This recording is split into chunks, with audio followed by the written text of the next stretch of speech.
Good kill, good kill. Okay, good kill.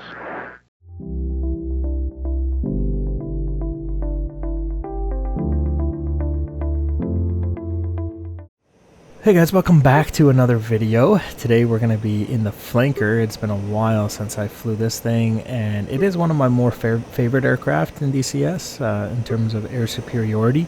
With the help of a few mods, we've actually given our flanker today some seat capability as well. So we're going to get into the air and just see what kind of threat environment we can find and how we can support the front lines.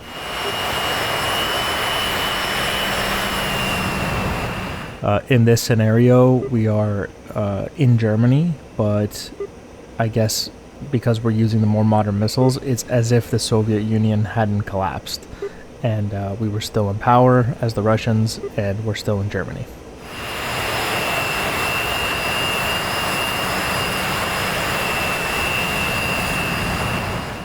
And we're going to be headed up to the east-west German border there.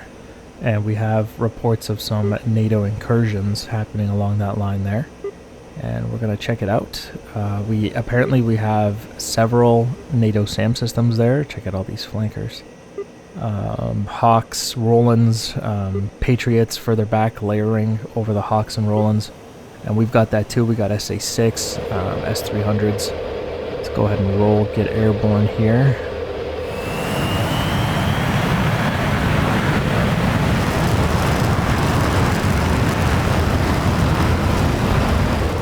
So it is definitely a bit of a layered SAM air defense net going on both sides. So we do have to be careful when we get there. There's definitely going to be lots of SAM targets for us. Getting airborne now, nice and easy. Gear up.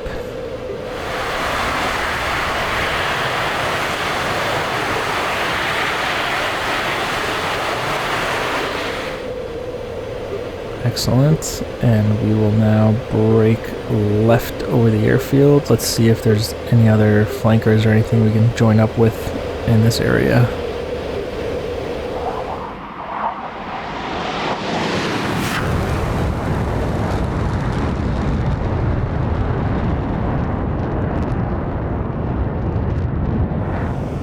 We're carrying the KH-31 as our anti-radiation platform, and we're carrying the Su-27-1 as our air-to-air missile here today. The -1 being a pretty good missile. It's basically equivalent to an AMRAAM Charlie-5, so we should be pretty even with the NATO side here today, which actually makes the flanker pretty deadly. Just get right up beside this guy.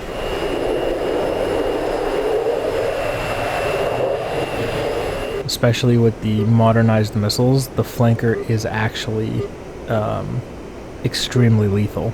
It's basically an equivalent to a NATO Eagle, F-15 Eagle on the Russian side.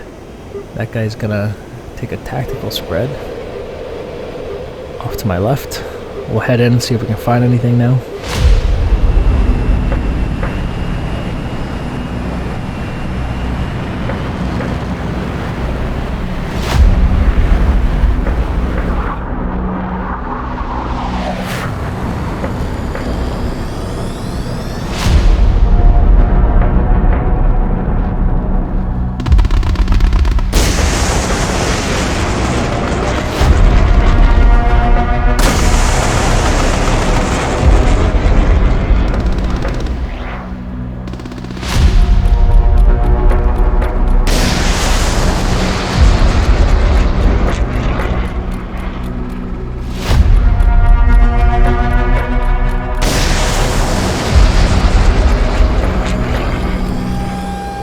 Okay, we're being locked. I'm very close to the front lines, and you can see in the distance there's a SAM shooting. There's also multiple Apaches down there conducting some sort of air-to-ground operation. And the really small targets you see on my radar, those are Hellfires from the Apaches. I got the KH-31 PD pulled up here, which is an anti-radiation missile, and I'm going to shoot it at that SAM system in the distance there. Not quite sure what it is, but I don't really care. It's definitely on the NATO side, so I'm gonna shoot it. There we go. And Magnum. Let's see how that tracks.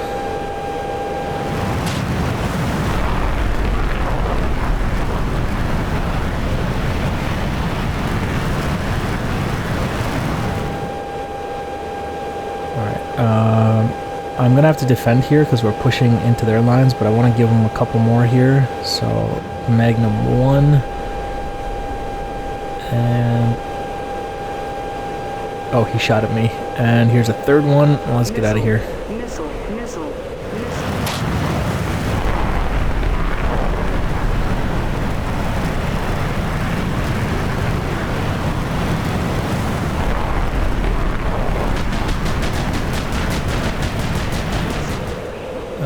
By the way, I can't turn off the missile thing. It's a setting in DCS, but I turned it off and it's still on. So it's obviously some sort of bug or something. I'm sure it'll get fixed soon. Here we go, defending, getting super low to the ground. Look at that, drove that missile into the ground, and hopefully he's going to eat my KH-31.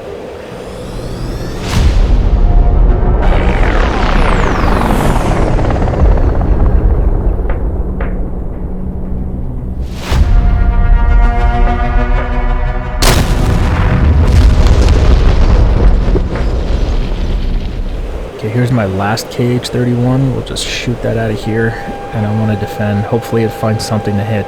The other ones should have hit the other missile system already.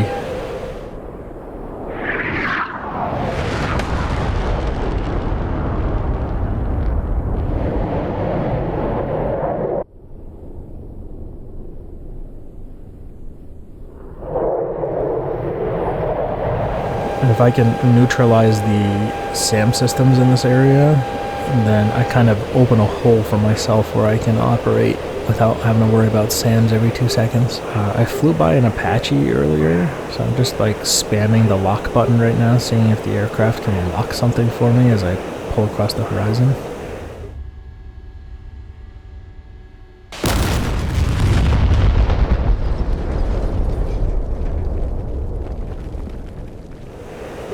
Oh, there we go. Got something blocked right over the lake there. I'm going to give them 2 R-73s, heat seekers. We're going to defend. I had to give them 2 because they flare them off. It's actually quite easy for a helicopter to flare off these Fox 2s. And I don't see a kill, so he probably survived that.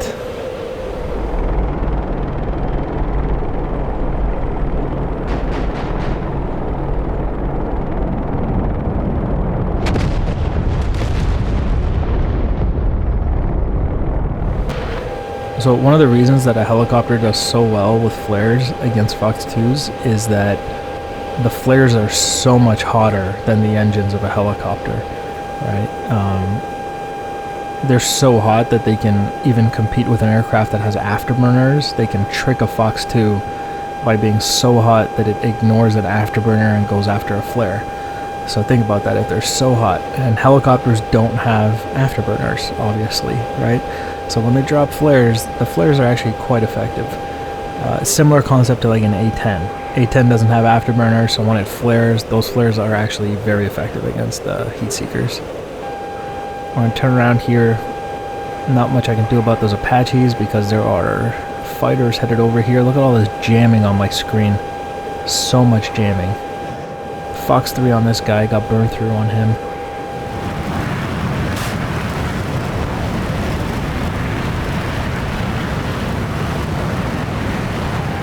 Burn through is when you get close enough that you can essentially burn through the jamming and you can see through it. And so I was able to fire that missile. Even if I didn't burn through, I could have shot it with home on jam. It would have zeroed in on the jamming source and tried to hit it, theoretically.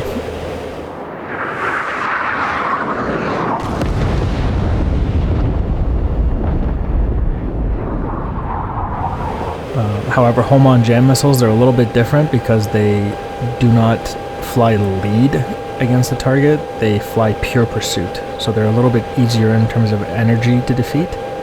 A normal missile that's not home on jam, it'll fly lead on the target, which makes the guidance a little bit more efficient.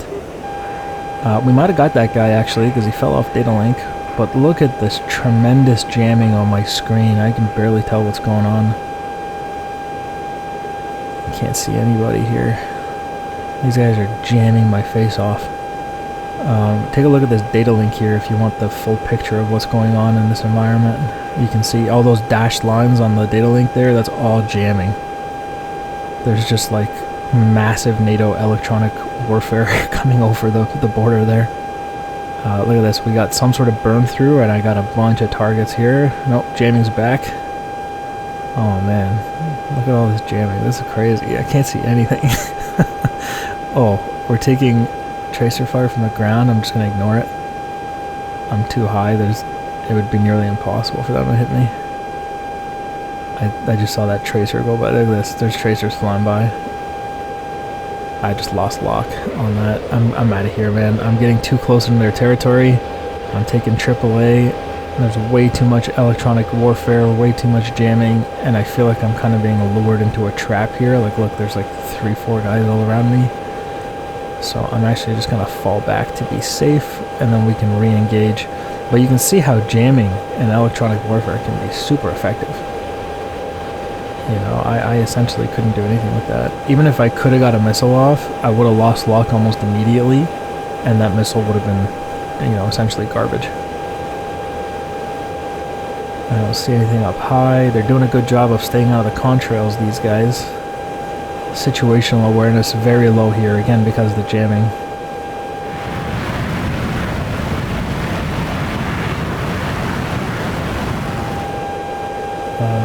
There's something flying up there.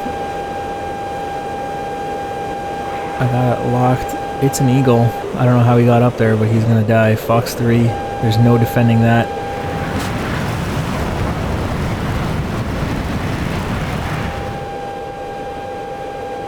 Very good. No jamming out here. He crossed into our territory, so his jamming is going to be ineffective. Splash 1.